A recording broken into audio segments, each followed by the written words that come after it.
हमारे देश के अंदर एक व्यक्ति के जीवन की कोई कीमत नहीं है। हमारे देश की सरकार हो, प्रशासन हो, वो तभी जागता है जब तक 2-4 लोगों की मृत्यु नहीं हो जाती।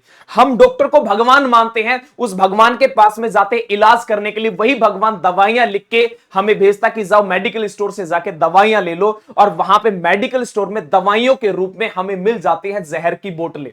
दवाइयां वही तो हैं जो दर्दों का निवारण करती, दवाइयां वही तो है जो रोग को खत्म कर देती है, परंतु ये दवाइयां इस प्रकार से रोग को खत्म कर देती है कि कभी जीवन में रोग ही नहीं होता, एक मां को अपने बच्चे से जुदा कर देती है। हमारे देश की सरकारें जागती हैं, तब जागती हैं जब 21 बच्चों की मृत्यु हो जाती है, तब हमारे देश की सरकारें कहती है अच्छा ये कफ सिरप है, इनको बैन कर देना चाहिए, ये तो नकली दवाइयां हैं, इनमें बहुत सारे केमिकल का इस्तेमाल किया जाता है। 3 जो है कफ सिरप जिनको बैन कर दिया जाता है, जिसका नाम है कोल्ड्रिप, एक का नाम है रेस्पी फ्रेश TR, एक का नाम है रेड लाइफ।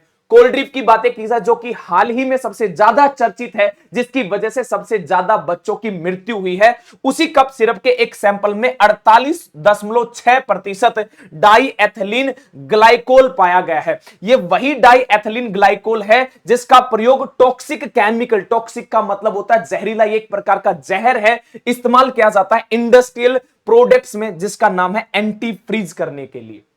मतलब जहर के लिए ये जहर है जिसका इंडस्ट्रियल यूज होता है, परंतु कुछ लोगों ने पैसों के लालच में, अपने घर को भरने के लालच में इनको दवाइयों के अंदर इस्तेमाल किया, और न जाने कितने लोग अभी भी इनसे पीड़ित होंगे, बीमार होंगे। कुछ केस ऐसे भी होंगे जो हॉस्पिटल तक नहीं पहुंचेंगे, और कुछ केस हॉस्पिटल तक पहुंचे तो उनमें 21 बच्चों की मौत हो चुकी है।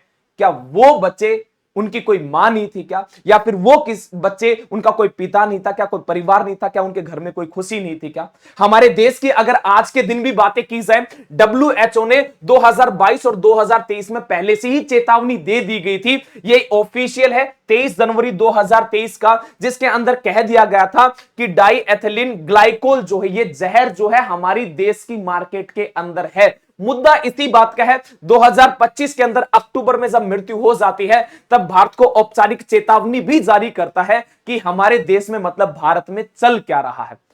हमारे देश के अंदर अगर आज भी बातें की जाए, हर 4 में से 1 दवाई आज भी फेक मिल जाएगी, परंतु सवाल सबसे बड़ा यही है, ये आती कहां से है? इनको कौन लाइसेंस प्रोवाइड करवा देता है? कौन इनको सर्कुलेट करवा देता है? और इनका जिम्मेवार आखिर कौन है? इनके पीछे कौन बैठा है जो कि एक आम बच्चे, एक आम नागरिक की मौत का या फिर उसकी हत्या करने की रिस्पॉन्सिबिलिटी इन व्यक्तियों ने ले रखी है? कौन है? अगर हम और आगे थोड़ी सी रिपोर्ट के बारे में देखें, इंडिया टुडे की एक रिपोर्ट के अनुसार हमारे जितनी भी टोटल मेडिसिन है ना, 25% मेडिसिन फेक है। तो मतलब वही हुआ ना, हर 4 में से 1 मेडिसिन फेक।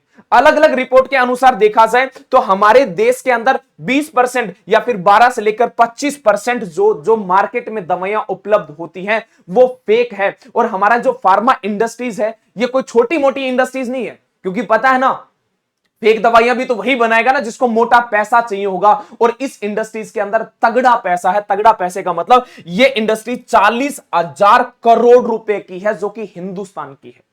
ये तो लगभग का अमाउंट है, इससे भी ज्यादा भी हो सकती है ये वाली। नकली दवाइयों की वजह से हर साल 7 अरब रुपए का हानि होती है हमारे देश को। 7 अरब रुपए को आर्थिक हानि होती है नकली दवाइयों की वजह से। क्या ये पकड़े नहीं जाते क्या? क्या हमारे देश की, इनके ऊपर, देश की जो सरकारें हैं, इनके ऊपर पैनी नजर नहीं है क्या? हमारे देश की सरकारें भी जानती हैं, क्योंकि लाइसेंस कहां से मिलता है, कौन इन्हें सर्कुलेट करता है, कहां से ये केमिकल्स आते हैं, कहां से ये जहर आता है, ये भी तो पता होना चाहिए। भारत सरकार के अगर खुद के आंकड़ों की भी बातें करोगे तो 10 साल में 2,500 से ज्यादा दवाइयां ऐसी है जो कि मिलावटें पाई गई हैं। 2019 में भी पहले ऐसा हो चुका है, जब 12 बच्चों की नकली दवाइयों से, नकली ये कफ सिर्फ पीने से मृत्यु हो चुकी है। क्योंकि हमारे देश की सरकारें जल्दी जागती नहीं है, ये तब जागती है जब काफी सारे बच्चों की मौत हो जाती है, तब जागती है जब काफी घर परिवार उजड़ जाते हैं। तब कब तक ऐसा चलेगा हमारे देश के अंदर? क्या इनके ऊपर कठोर से कठोर कानून नहीं बनना चाहिए? कठोर से कठोर एक्शन नहीं लेना चाहिए? कौन है इसके पीछे का जिम्मेवार? कौन इनको सर्कुलेट करता है? कहां से इनको लाइसेंस मिलता है? कौन है इसके असली ठेकेदार, जो मौत के ठेकेदार आज के दिन बचे बने हुए हैं?